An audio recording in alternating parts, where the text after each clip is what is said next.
channel without a link. Now on Telegram, if you just search on the search bar here and just search something random, for example, I search football here. And if I search football, you can see there'll appear a ton of groups here that'll appear here, right? So for example, a football channel like this. Now, if you want to join, you can just tap on start here. Or if you want to go to any one of these, for example, this, you can tap on join down there as well to join immediately. If you want to join a private channel, you do need a link, but there is a way to get around it. You want to type this in, https, and then this, and then // and then t.me.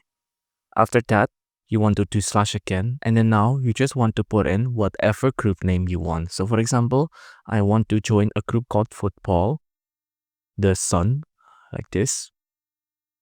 And then after that, I'm just gonna press on enter, and then you can see it'll go into this channel right here. And now we can join this channel without a link.